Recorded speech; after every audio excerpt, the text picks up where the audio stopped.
This week, 48 Hours has the story of a Minnesota man who seemingly disappeared in 2013. Gary Herbst was described as evil and dangerous by his neighbors, but it wasn't until 7 years later that investigators learned more about who he was and what happened to him. 48 Hours' Peter Van Sant has the report. In December of 2017, the Barron County Sheriff's Office in rural Wisconsin received an unusual 911 call, says Detective Jeff Nelson. From a homeowner reporting that their family dog brought back a human skull.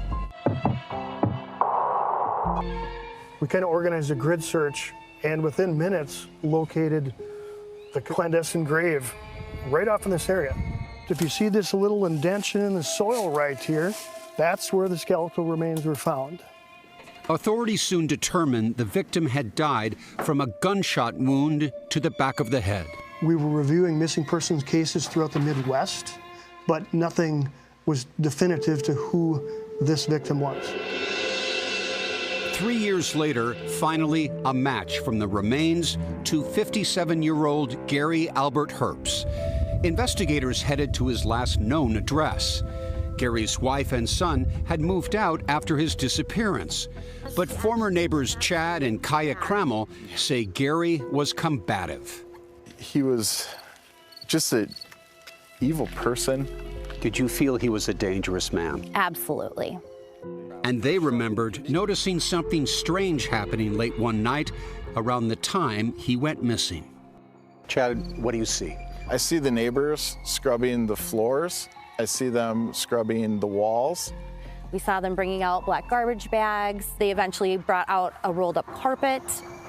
I didn't know what I was looking at. I had no idea. And I turned to Chad and I was like, what is going on? And Chad looked at me and he said, Kaya, I think they finally killed him. Whoa.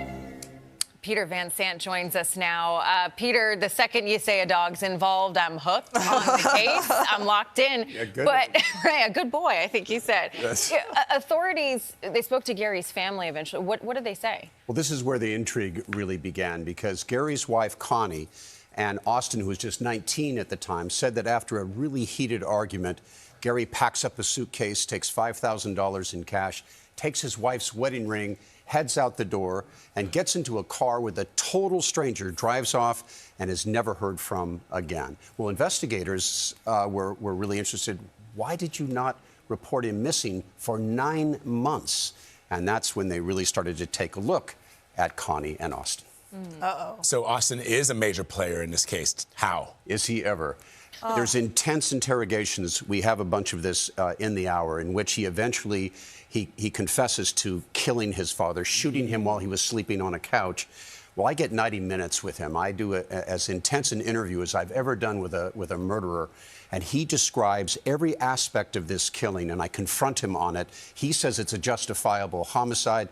And we go through all the details. They had a cover-up, they lied to authorities, and he took his father's body, put it out in the woods in Wisconsin for animals to eat so that the evidence would be destroyed.